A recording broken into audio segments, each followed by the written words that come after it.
বাজার থেকে ফিরে গেছি। বাজার থেকে ফিরে মাছগুলো দেখি কি কি মাছ নিয়ে এসেছি, আপনাদেরকে দেখাই। আজকে তো বাজারে প্রচুর মাছ এসেছিল। আর বলেছিলাম মাংস নিয়েছি, এই যে মাংস নিয়েছি, শুধু উইংস নিয়েছি। ওখানে পার্ট বাই পার্ট বিক্রি হয় আলাদা, তো উইংস নিয়েছি। আর এই যে মাছের ডিম নিয়েছি।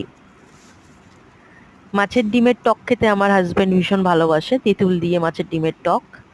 আর এই যে এই মাছটা দেখছেন, এই মাছটা চেনেন? এটা ডেমরে মাছ বলে। আমার গ্রামের বাড়িতে পুকুরগুলোতে উপরে, জলের উপরে ভেসে থাকে আর টুপটুপ করে ডুব দেয় আর ওঠে। ধরা খুব মুশকিল এই মাছ। ডেমরে মাছ খেতে খুব ভালো, খুব টেস্টি ডেমরে মাছগুলো। কিছুটা পেয়েছি, ডেমরে মাছ নিয়েছি। আর বোয়াল মাছ এসছিল, আজকে বাজারে বোয়াল মাছ উঠেছিল, তো বোয়াল মাছ নিয়েছি। বোয়াল মাছও খেতে খুব সুস্বাদু। সর্ষে পোস্ত দিয়ে বোয়াল মাছ রান্না করলে কিন্তু দারুণ, একদম জমে যাবে গরম ভাতের সাথে।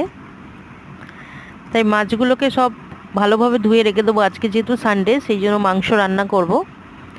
আর মাছগুলোকে রেখে দেবো ফ্রিজে স্টোর করে, কেটে পরিষ্কার করে ধুয়ে নিয়ে রেখে দেবো।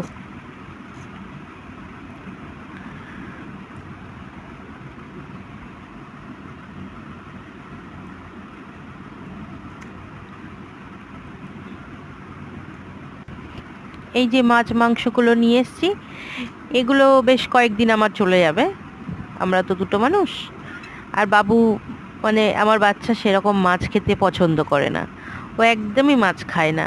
ও শুধু ডিম পছন্দ করে আর একটু মাংস পছন্দ করে। তাছাড়া মাছ একদমই খাওয়াতে পারি না। ভাতের সাথে যদি একটু পুরো মিশিয়ে চটকিয়ে ভাতের সঙ্গে যদি একটু খায় খাবে, না হলে একদম মাছ খায় না, একদম না। আমি খাওয়াতেই পারি না ওকে মাছ। ও একটু মাংস আর একটু ডিম, কিছু না হলেও ওকে রোজ ডিম দিতে হবে পাতে। আমি যদি ওকে মাছ দিই, তবু আমাকে ডিমটা ওকে শো করাতেই হবে যে ডিম তোমার পাতে আছে, তুমি ডিম দিয়েই ভাত খাচ্ছ। মাছটাকে আমাকে লুকিয়ে ওকে খাওয়াতে হয়। ও জানলে ও মাছ দিয়ে ভাত খাবে না। তো আমার সব মোটামুটি কাটা হয়ে গেছে, মাছগুলো কাটা হয়ে গেছে, আর মাংসগুলোও কেটে নিয়েছি।